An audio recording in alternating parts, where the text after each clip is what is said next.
responsibilidad, ng tagumpay o kabiguan, ng ligaya o lungkot. Kaya marapat lamang na tanggapin si Jesus bilang tagapagligtas at Panginoon.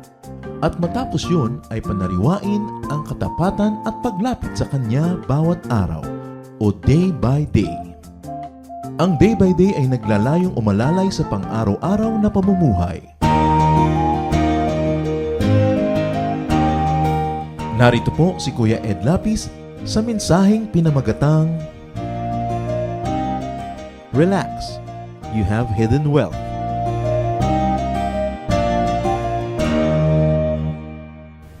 Pong napaka-powerful na pangungusap mula sa Bible, Romans chapter 6, verse 4. So what is being said here? Christians are considered to have been buried with Christ, and Christians are considered to have been resurrected with Christ so that they can have a new life. As we celebrate the resurrection of the Lord, we ponder the deeper meanings of what it means to die with Christ and to resurrect with Christ. Pagka po pala na-resurrect tayo, bumangon ng muli kasama ni Kristo, it means we have new life.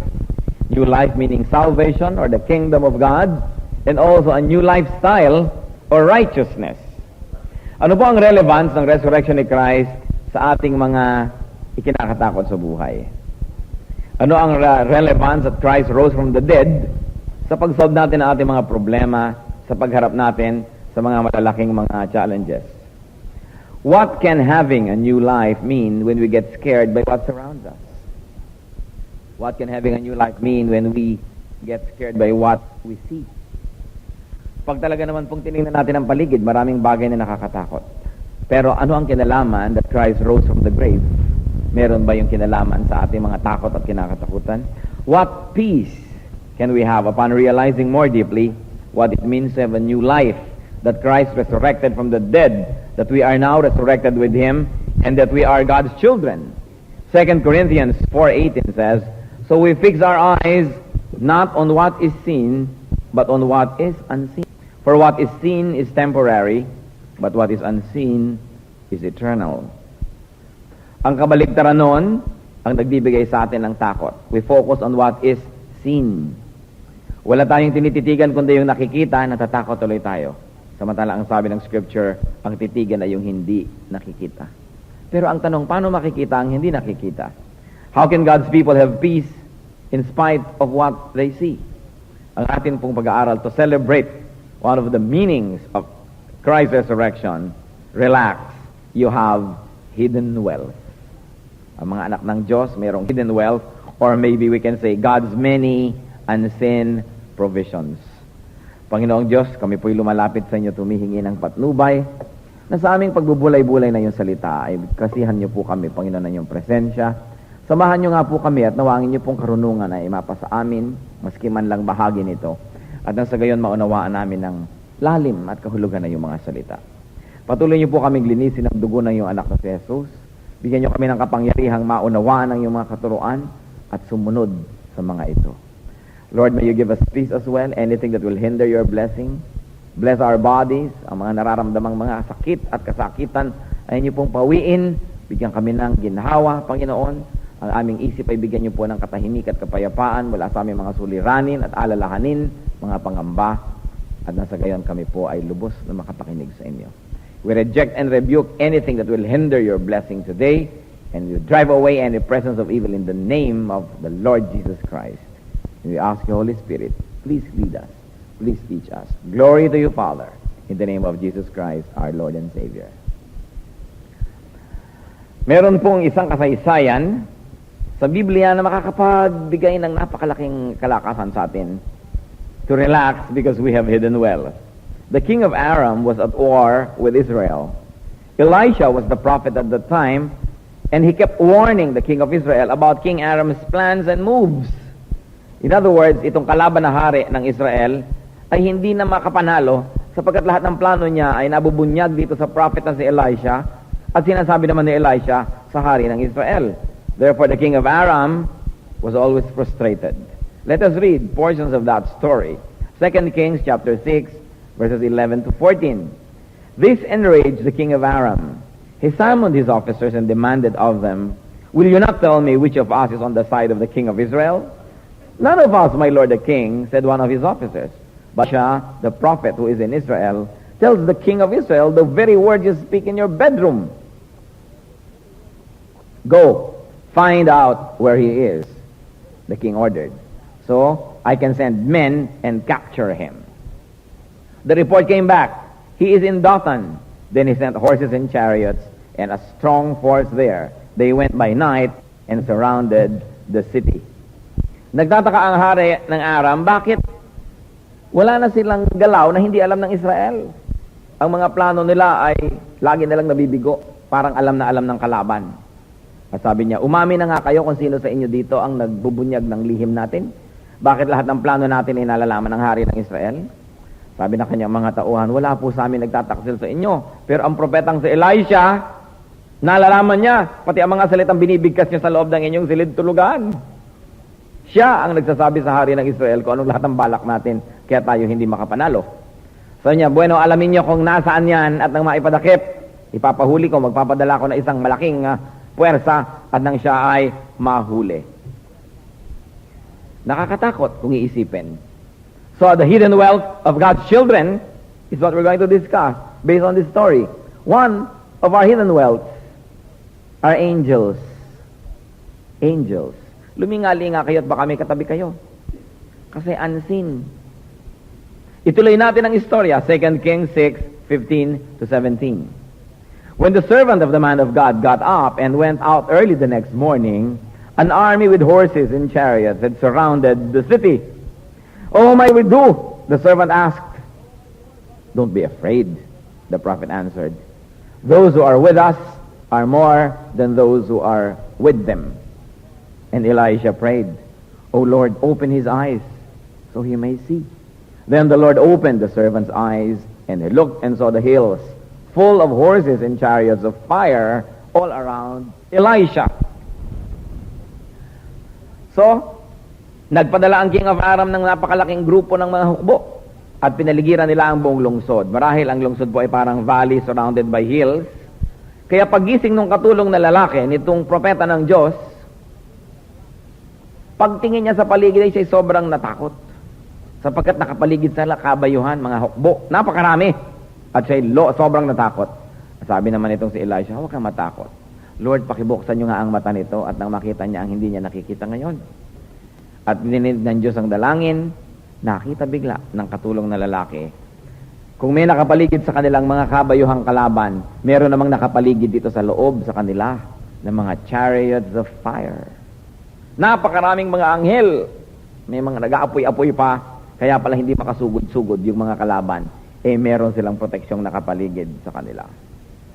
So that is one of our hidden wealth, Christians, children of God, angels. That if He wills, God sends angels to help His people. Angels even come as worshipers. Kaya sabi ko sa inyo, luminga-linga kayo at baka may makita kayo kasi talagang may mga anghel na sumasama sa tao sa pagsamba.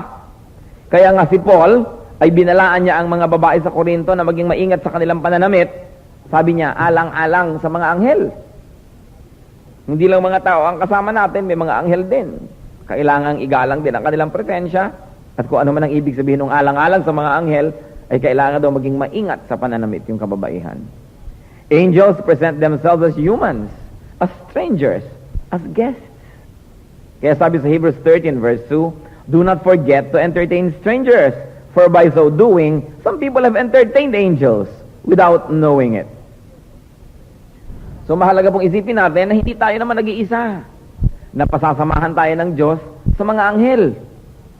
Kaya dapat hindi puro takot na lang. Natatakot tayo kasi ang ating laging tinititigan yung nakikita. Nalilimutan natin na maraming hindi nakikita. At yon ay galing sa Panginoon. However, brothers and sisters, huwag kayong makikipag-usap sa anghel. Huwag kayong mananalangin sa anghel at huwag kayong mag-uutos sa anghel. Ang kausapin nyo, Diyos. Follow the chain of command.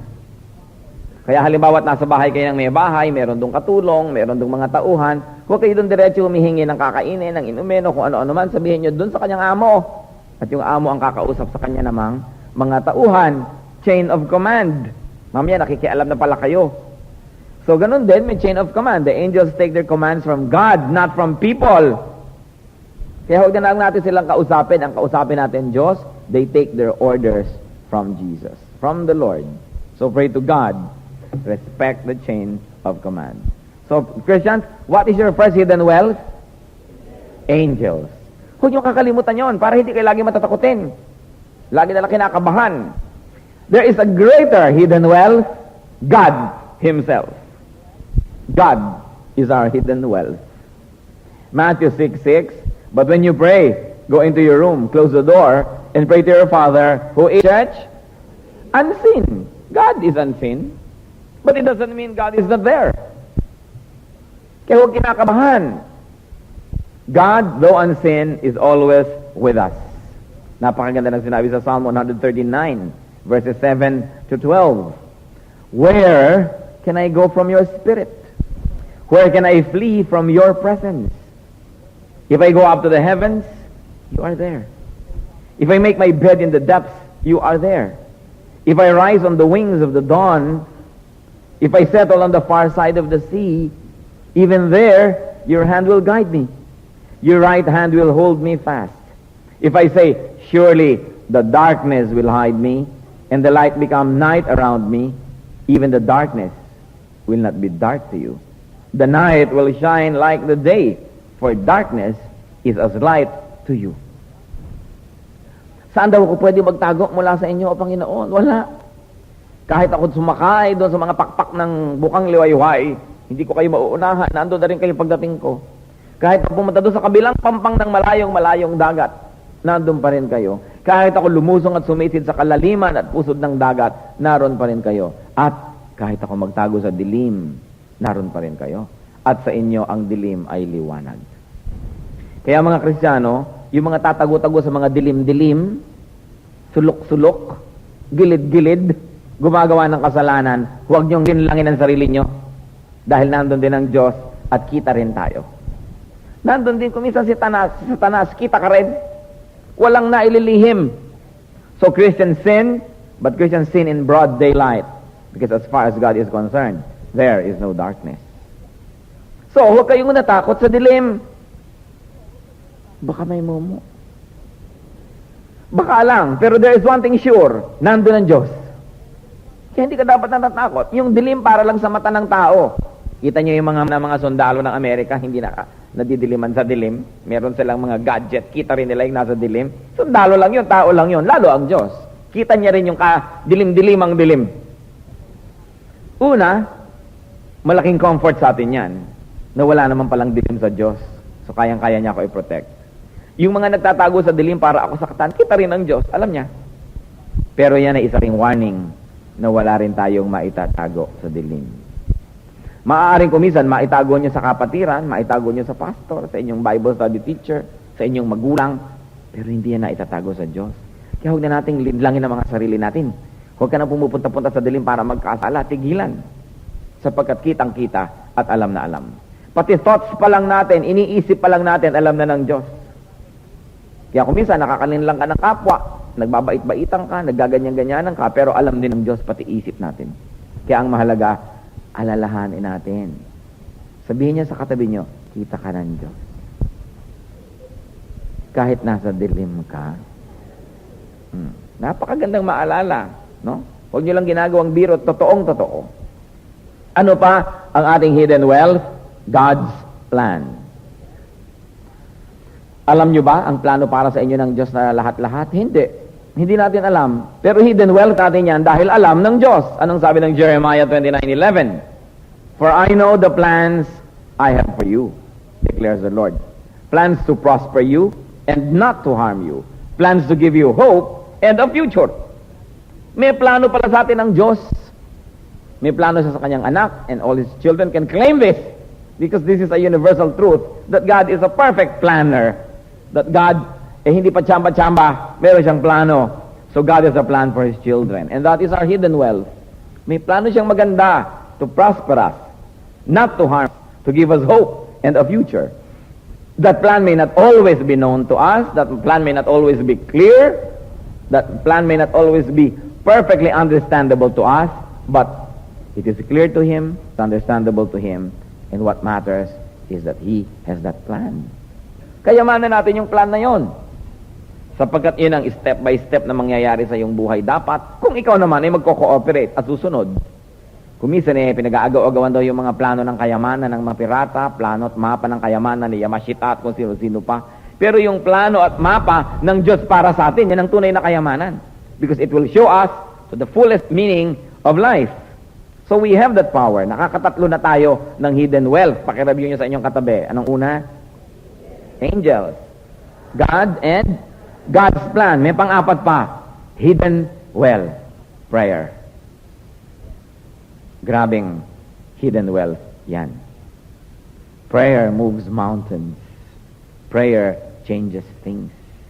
Prayer opens you up to all the possibilities. At gaano karami ang gumagamit ng wealth na yan. Kaya kumisan yung iba are spiritually impoverished dahil hindi sinasamantala na merong siyang kayamanan na pwede niyang gamitin. Prayer. Palibas at unseen, madalas malimutan. Kumisan naaalala na lang mag-pray pagka desperado na, wala nang ibang solusyon na nakikita. Pero habang may nakikita pang iba, nalilimutan na merong hindi nakikitang kapangyarihan na dapat unang-unang ginagamit. And that is prayer. Jeremiah 29, verses 12 to 13.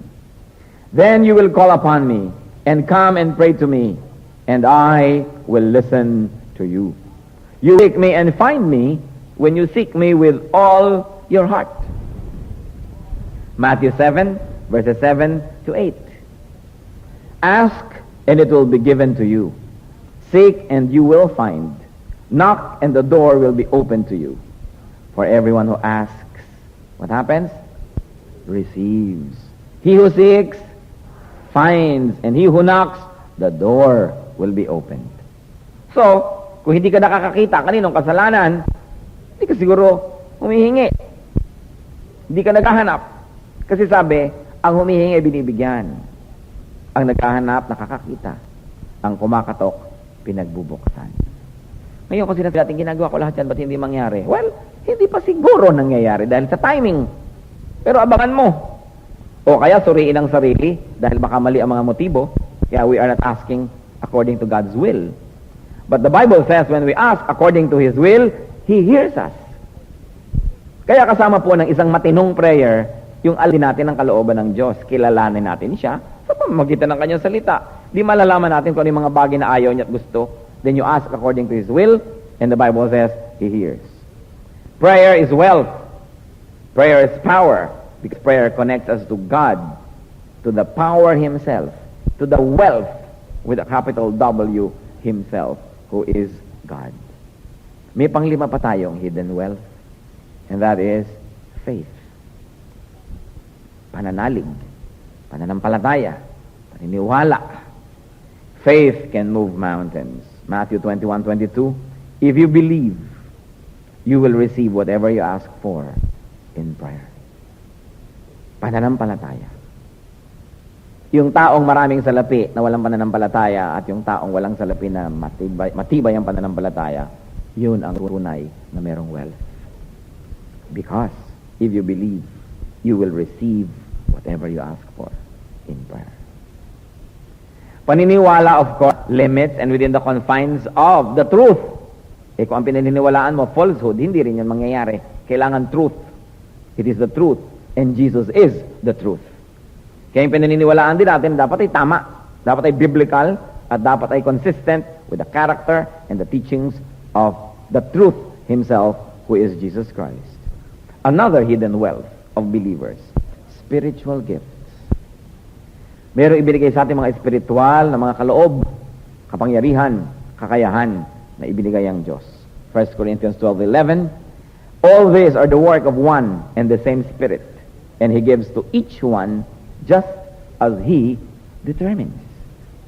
So ang Espiritong Banal nagbibigay ng spiritual na kaloob or spiritual gifts sa bawat mananampalataya. Walang mananampalataya na hindi tumatanggap o tumanggap ng ganitong spiritual gift. Sabi, bawat isa ay meron.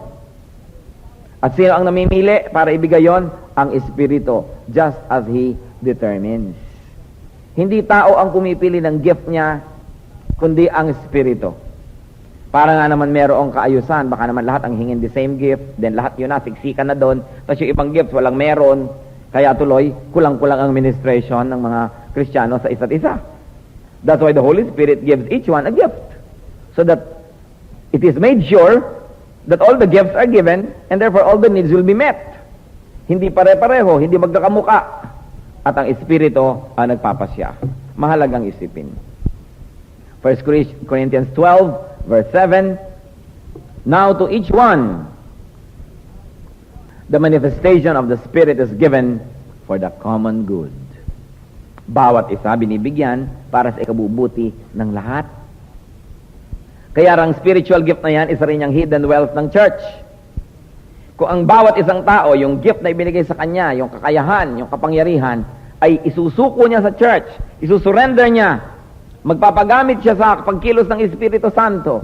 Kung anong kanyang kaalaman, kagalingan, at binigay sa kanyang lahat-lahat, isinusuko niya sa church, at gagawin niya ng lahat, then all the needs of the church would be met, everybody's personal needs would be met, everybody will be enriched. Kaya ang Espiritu ang nag-iisip kung kanino yon ibibigay. At remember, para ano? Para sa ikabubuti ng lahat. Hindi lang sa ikabubuti ng isa, para sumikat ka, para kung anong mangyari, kundi para sa ikabubuti ng lahat. What other unseen wealth do you have as a child of God? Grace. Grace from God, which is really undeserved kindness.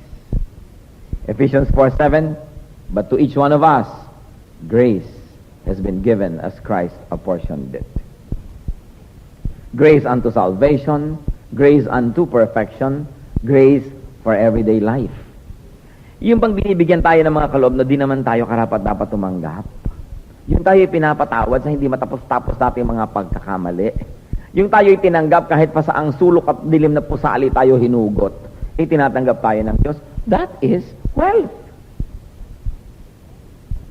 Nakita niyo yung ating Vice President, pinalaya sa luncheon dahil sabi daw ng Mexican authorities, wala po kayo sa listahan ng dapat umupo dito.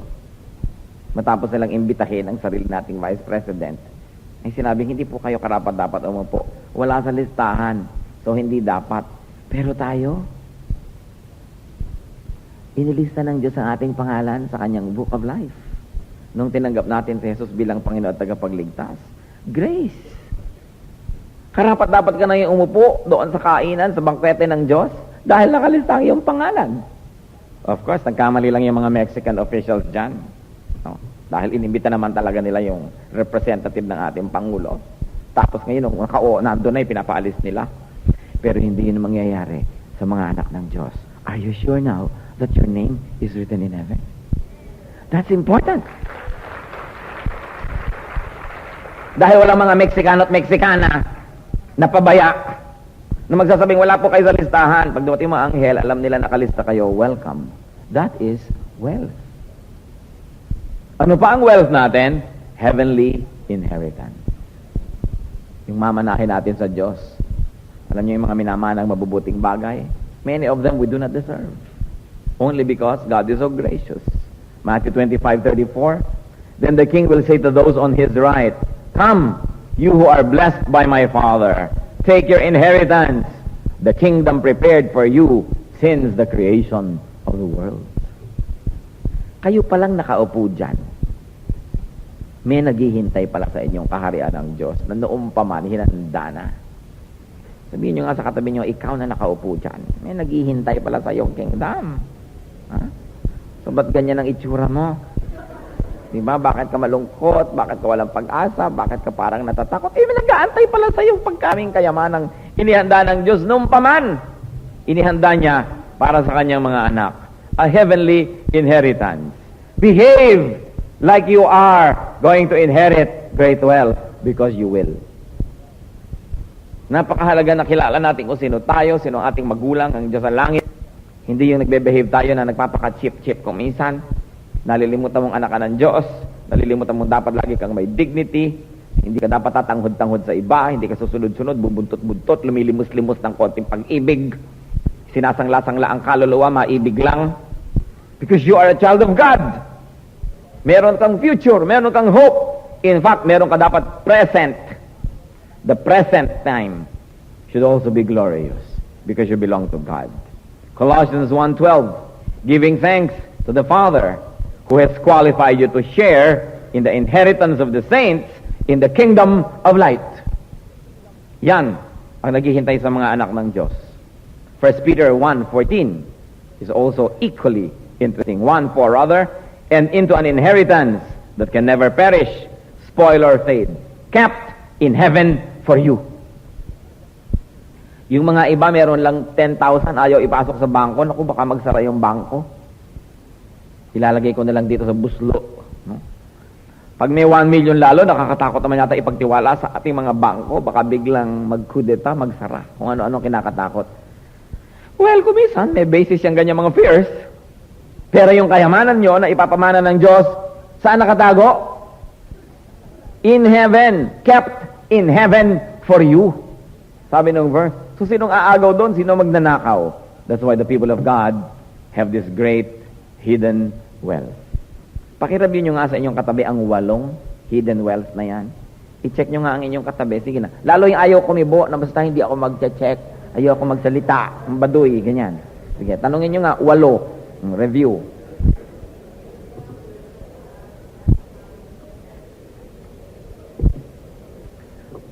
Yan, may ka-review kayo. Kaya mabuti may katabi. Dapat pag nakikig-worship may katabi kayo. Kung hindi, may tatabi sa inyo dyan. Mabuti ng mabuti kung anghel ng Diyos ang tumatabi. No? Kailangan nakikitabi tayo sa kapwa para may ka-review rin kayo. Kung minsan naman, uupo na lang kayo, kaya layo-layo pa ng mga tao. Paano kayo makikifellowship? Kulang na lang maglakad kayong barbed wire. Ba't di kayo magdalang barbed wire? Huwag niyo akong lapitan. We have to fellowship with one another. Kung minsan, positioning pa lang ng sarili, nalalaman mo na kung willing ka ba o gusto mo makipag-fellowship or not. No? Mahalaga. Ngayon, pag-ingatan nyo lang, baka may katabi kayong mandurukot. Hindi ako nagbibiro, madalas may nagsasamantala sa ating pagtitiwala. Pag magpe-pray kayo mga kapatid, yakapin yung bag nyo. Lalo't mahilig kayong pumikit, mataimtim, yan, sinasalisihan tayo ng mga anak ng kadiliman na dapat ay tamaan ng kidlat, pero huwag naman mamatay, mag-ground lang ng konti para magsisi. Dahil sa church, marami pong nagnanakaw. Kasi akala nyo, lahat ng katabi nyo, anak ng Diyos, tiwalang-tiwala kayo. Pinagsasamantalahan tayo. But, it's all right and it's beautiful to connect to one another because we have great hidden wealth and we are all equally wealthy in the eyes of God dahil sa kanyang ipapamana sa atin. So God's people must never think and behave as if they were poor. Huwag kayong kikilos-kilos sa parang mahirap, parang mahina, parang helpless, parang kawawa. Hindi bagay sa mga anak ng Diyos na mukhang kawawa ang itsura. Yung posture pa lamang ay kulang na lang na pardon me for living. Kailangan yung, thank you Lord. Kahit ang height nyo, 4'2". Feel tall and walk tall because you have a tall God. At tayo lahat ay merong equally beautiful future. Kailangan smart ang mga anak ng Diyos. Yung hindi akala mo lagi na lamang nalukot na papel sa isang sulok. Pag tinignan mo mukha, akala mo signboard ng sine, yung nakaganito yung... Di ba, kabila naman nakaganyan, ngiti. Pangitiin nyo inyong sarili. Kaya doon kumisan, tinitingnan mo palang mukha ng tao, ay, ayaw kong katabi ito, malungkot kausap. Kasi nakaganon. Alam nyo ka ba nakaganon? Kasi si Mangot, ng ilang taon, bumaba na talaga ang muscle ng face.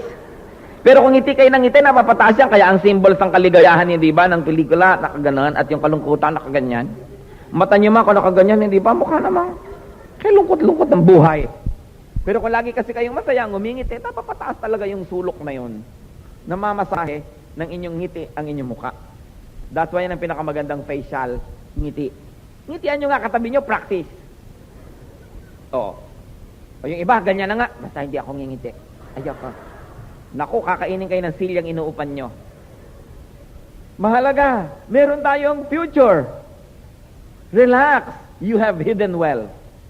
And you know that wealth is not only available to you in the next life. It has already begun to be available to you now. Beautiful. Kaya lang, para kayong may alam, malaking account sa bangko, hindi nyo alam, nalilimutan nyo, tapos namumuhay kayong kahirap-hirap, hindi kayo mag-withdraw. We have a lot of hidden wealth. We have so much reason to be happy and to be secure. First of all, you have angels that minister to you. Then you have God. What else do we have? We have God's plan. And then you have prayer. You have faith. You have spiritual gifts. You have grace. And you have heavenly inheritance. Sabihin niyo sa akin kung bakit pa kayo dapat malungkot. Kahit kayo walang nobyo. Kahit kayo walang love life. Walang umaagos. Di naghihirap nga kayo sa buhay. Alam niyo ba na ang biyaya ng Diyos, meron ding inaagusan, may daan, kailangan na doon kayo manirahan sa gilid nun, sa pampang ng ilog ng pagpapala. Bakit? Sabi, you are like, a plant by the rivers, by streams of water. Your leaves do not wither. You always bear fruits in season. And even blessings in life, even material blessings, mga kapatid, hanapin nyo, meron talagang dinadaanan, dun kayo umistasyon. Para lagi kayong madaanan. Kung ang ginagawa nyo sa buhay, hindi nagkiklik, lahat na lang ng inyong pagsisika para makaahon na hindi nagkiklik, ibig sabihin, nasa maling lugar kayo, mag-isip-isip kayo. At yung lugar na yan ay hindi lang physical place, it is sometimes a state of mind, an attitude, work ethic, lahat-lahat na. God's plan for us is to give us hope in the future, to prosper us. If it's not happening to you, something is wrong. Kailangan hanapin nyo yon, magbago-bago ng style.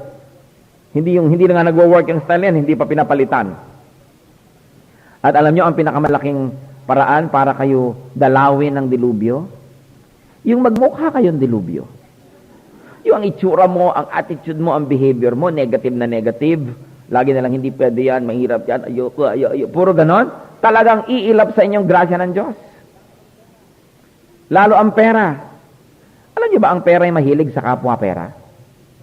Ayaw na ayaw niyang pumunta sa bulsang walang laman. Malungkot. Ang gusto niyang puntahan, yung may laman din. Kaya sinasabi na, yung yumayaman, lalong yumayaman pa, yumayaman lalo. Kasi yun ang rule ng pera, lumalapit siya doon sa kapwa niya pera. So, tiyakin ninyo na mabaligtad nyo yun kung wala kayo, ibahin. Kailangan marunong ka mag-impok, marunong kang kumita para magkaroon kang pera. At pag meron ka na, nilalapitan na rin niya ng kapwa pera. Kailangan, tingnan ninyo ang mga tao sa paligid ninyo. Yung lagi na lang, walang-wala ako ngayon. Walang-wala ako. Kahit meron kumisan, ganun ang ganun, baka mautangan eh. No? Walang-wala ako. Nagkakatotoo, nawawala nga. Kailangan, kung may blessing si Lord, meron ka ba ngayon? Oo, talaga ang salamat sa Diyos, very prosperous, pero kang uutang nga. Kaya lang talagang, meron na meron ako ngayon. Hindi yung meron ka, walang-wala ako ngayon. Nilalayuan ka ng grasya. Kailangan positive ang tao. Hindi ba pipili man kayo ng lalapitan, may mga tao kung nakasimangot, ayaw nyo doon lumapit? Ganon din ang grasya. Kailangan tayo, we behave like we're children of the King. And we attract good things because we ourselves are attractive. Dapat ganon, attractive din tayo. Put your hidden wealth to use. Kahit ilang taon na i-celebrate natin ang resurrection ng Panginoon, kung ang buhay mo naman ay para kang defeated, crucified, and dead, baliwala. Kailangan maging totoo sa ating buhay that Jesus rose from the grave.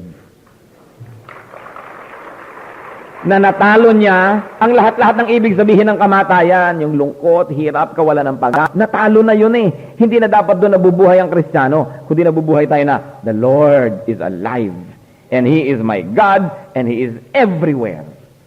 So, paano ka pa ma-depress pagka ganyan ang laman ng iyong isip? Put your hidden wealth to use, to actual use. Pampalakas din yan ng loob. Pagka alam natin na meron tayong hidden wealth, hindi misahit na hindi mo ginagastos yung pera mo pero nakatabi dyan, malakas ang loob mo. Alam mo kasi na meron kang mapasubungan, meron. Pampalakas ng loob, hindi naman natin kailangan laging gamitin yung hidden wealth na yan eh. Pero alam mong meron, malakas ang iyong loob. So do not lose heart. 2 Corinthians 4:16. Therefore, do not lose heart. Though outwardly we are wasting away, yet inwardly being renewed day by day. Sabi ganoon, sa maraming aspeto, ma-apply itong katotohanan na ito. Kahit anong bahagi ng buhay na para kang nawawala ng pag-asa, pinanghihinaan ng loob. Sabi, do not lose heart. Material wealth is only the visible wealth. Though God may give that even to people now, but God always gives the more important wealth, the hidden wealth. Siguro hindi tayo equal ng material wealth ngayon. Pero meron tayong equal wealth, hidden one. Pare-pareho tayong anak ng Diyos, pare-pareho niya tayong mahal, pare-pareho niya tayong sinasamahan at pinakikinggan. God's people have the invisible, the hidden wealth. 2 Corinthians 4:18. We began with that and we end with that. So we fix our eyes not on what is seen, but on what is unseen. For what is seen is temporary, but what is seen is eternal. Dear Lord, we thank you for your goodness to us. Salamat, napakarami naming hidden wealth. We counted 8 today, but Lord, there's more if we will only look. Pinapanalangin namin ang mga kapatiran, Panginoon, na namumuhay na akala mo walang pag-asa, akala mo walang kaligayahan, akala mo walang dahilan para magkaroon ng saya. Nananalangin kami, Lord, na siyasatin mo aming puso, na kung hindi namin kayo nabibigyan ng luwalhati, because we always live as if we have no God, we have no hope, we have no future. Forgive us, O God. Ipatawad niyo po sa amin kung nalilimot naming napakayaman niyo, napakabait niyo, at kayo aming amang mapagmahal. Turuan niyo kami, Lord, i-apply sa aming buhay what it means to have a resurrected Jesus as our Lord and Savior. That we too should not remain in the darkness of the tomb, but we should come out in the sunshine, in the sunlight, because our God, our Lord, our Savior has risen from the grave. Panginoon, idinadalangin ko po ngayon, kung sino man ang mga kapatiran dito, na may mga magbahagi ng buhay na akala mo sila walang pag-asa, akala mo walang hope, akala mo wala nang iniintay na magandang bagay, ipakita mo po sa bawat isa na hindi ito totoo. Na meron ka pong plano para sa amin. Na may katuturan ng buhay na ito.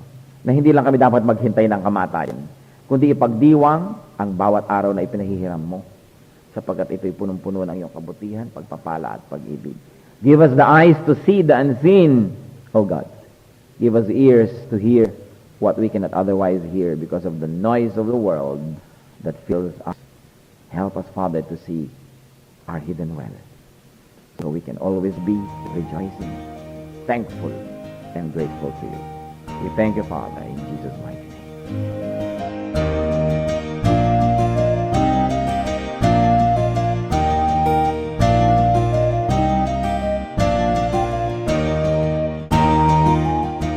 Ang katatapos pong mensahe ni Kuya Ed Lapis ay pinamagatang Relax, you have hidden wealth.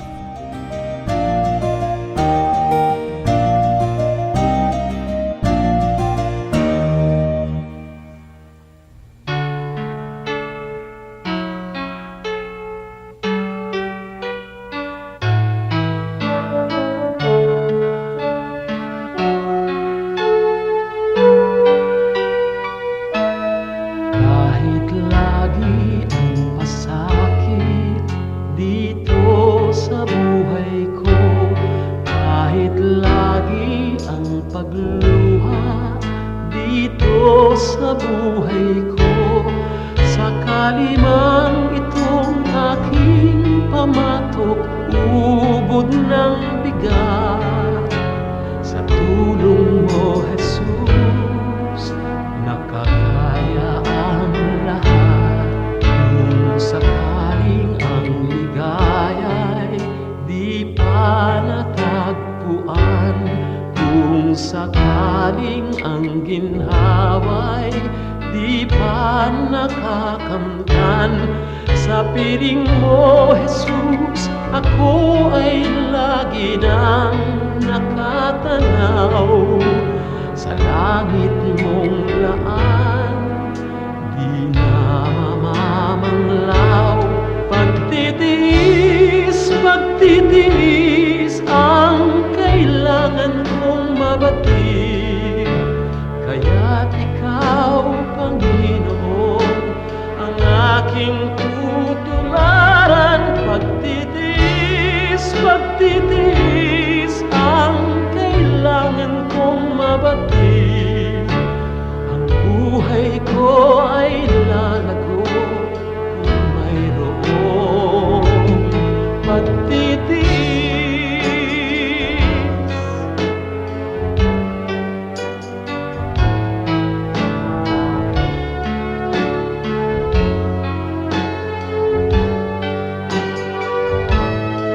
Kung sakaling ang ligaya'y di pa natagpuan, kung sakaling ang ginhawa'y di pa nakakamtan, sa piling mo, Jesus, ako ay lagi nang nakatanaw sa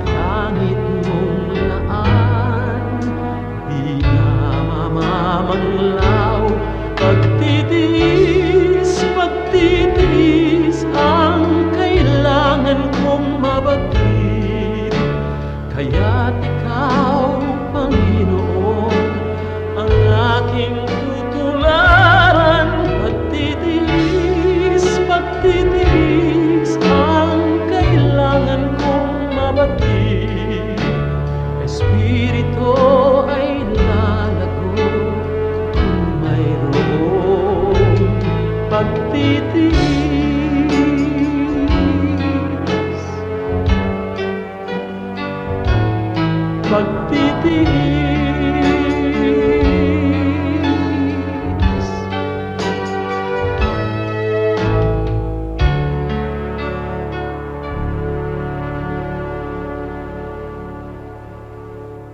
Napakarami pong kayamanan ng ating bayan at kuminsan hindi naman karapat-dapat na magkaroon tayo ng napakaliit na pagtingin sa ating sarili. Nangyayari lang yon kung hindi natin kilala ang ating nakaraan, hindi natin kilala ang mga kayamanan ng ating bayan na nagpapaganda sa atin pong lahi. Kaya naman dapat nating kilalanin ang nakaraan, ang kasaysayan, at ang mayayamang mga pamana sa atin ng ating mga ninuno. Ang mga hiyas po ng ating lahi, ang mga kayamanan ng ating bayan ay binubuo ng maraming bagay. At isa na rito ang musika. Ang musika ay salita daw ng kaluluwa. Ang musika ay napakabisang paraan upang ipahayag ang ating damdamin, ang ating mga pangarap at ang ating mga pagpapahalaga. Sa Pilipinas po, ang musika ay paraan ng pagpapahayag ng mga espiritual na bagay. Ang mga Pilipino kapag gumagawa ng musika kadalasan ay upang sumamba. Kaya tayong mga Pilipinong Kristiyano ay dapat lamang na mag-aral ng mga tugtog ng ating bayan at gamitin naman natin ito sa pagsamba sa Panginoong Hesus. Dapat nang bawiin ang musika ng Pilipinas mula sa kung ano-anong mga paggamit na hindi ayon sa kalooban ng Panginoon. At ito naman ay dapat ialay sa paanan ni Jesus upang lalong makadagdag sa marami, makulay at magagandang paraan ng pagpapahayag natin ng ating pananampalataya. Ang musika ng bayan, hiyas ng lahi, hiyas ng bayan. Narito at ating pakinggan ang mambayo, mga tunog ng pagbabayo ng palay na may kasamang mga awit mula sa mga kalinga.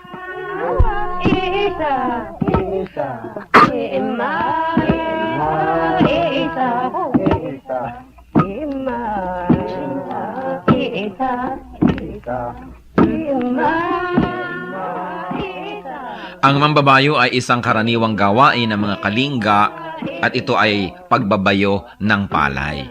Gayunpaman, ito isinasagawa sa sari-saring estilo at pamamaraan ayon sa idinaraos na okasyon. Halimbawa ay kasal o kaya ay may mga kinalaman na seremonya sa mga patay o mga libing. Ang mambayo ay sinasaliwan ng awit tulad ng naririnig natin.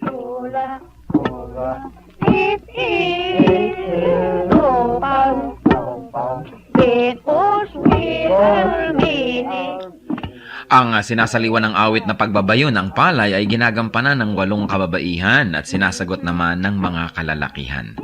Paulit-paulit at mauulit na maririnig ang ritmikal na pag-awit ng mga salitang ima, isa o insa.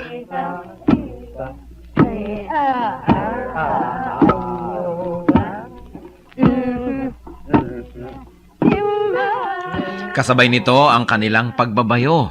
Anong ibig sabihin ng ganitong uri ng pagbabayo? Pagbabayo ng palay na hindi lamang ang dahilan o ang gustong mangyari ay makapagbayo ng palay, ito rin ay isang bigkis panlipunan. Sa pagbabayo, makikita ang tulungan, pakiramdaman, pagsasaya. At makikita natin ang pagiging dakilang mga musikero ng mga Pilipino na maging sa pagbabayo ng palay, gumagamit sila ng musika, hindi lang upang sila ay malibang at pagaanin ang trabaho, kundi patuloy na ipahayag ang kanilang nadarama. Sa mga Katagalugan at sa mga nasa kapatagan ng Luzon, uso rin ang bayuhan, lalo ang pipigan. At kadalasan, yung halo na ipinangbabayo ng pinipig, inuukit pa ang loob nun at nilalagyan ng parang bolang kahoy sa loob na habang nagbabayo, kakalog-kalog naman ang bolang ito at gumagawa na naman ng isang ritmo.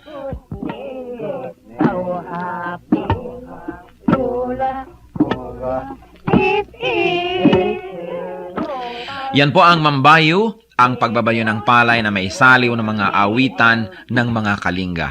Ano po ang maaari nating matutunan sa kayamanang ito ng ating lahi? Na ang bawat gawain natin ay maaaring saliwan ng musika.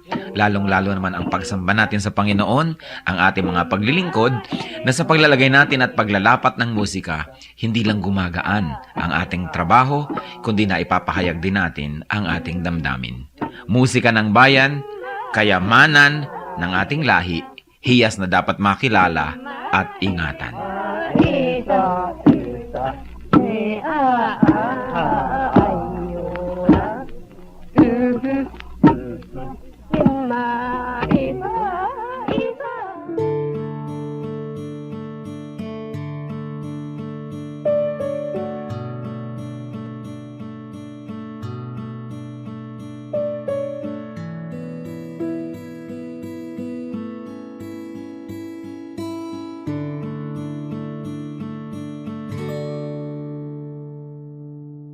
Magpakailan pa man, magpawalang hanggan, pag-ibig niyo sa akin, di nababago ng hangin, kahit saan pa man, kahit na sino man, kayo'y sa aming piling, di man maabot ng damdamin. Ang pag-ibig niyo'y wagas, hindi magwawakas, ako ay niligtas.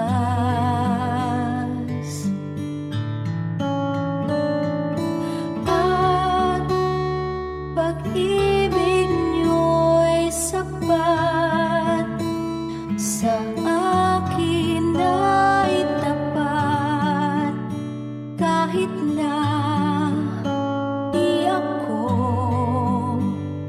karapat-dapat.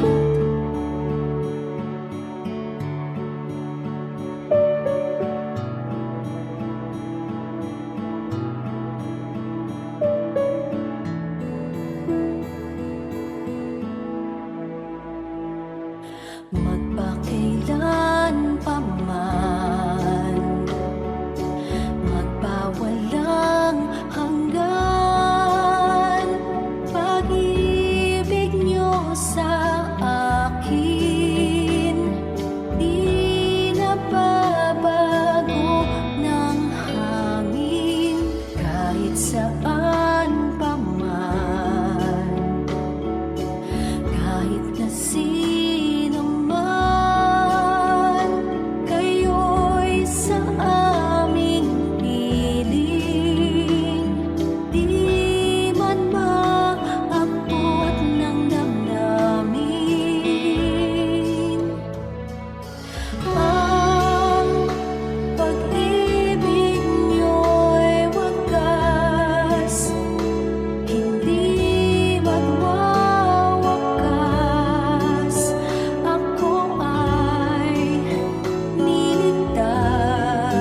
humahawan, tumatanglaw sa aking daan, nangunguna, gumagabay sa aking bala ng hakbang. Sa pagdatal niyang gabi na malamig at mainam, akin namang nalalasap ang inyong kapayapaan. Pakinigning ng bituin at liwanag niyang buwan, ay banayad kaya tulog, ay madlang kapahingahan. Sa gabi man o sa araw, sa dilim man o liwanag, kayo ay aking kapiling sa lahat ng kalagayan. Ako'y hindi natitiis, ako'y hindi iniiwan, kaya lubos na papuri ang sa inyo'y aking alay.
Oras na po para pansamantalang magpaalam ang programang Day by Day.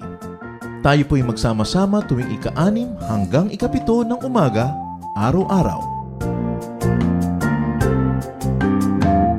Magandang umaga po at mabuhay ang Panginoong Hesus!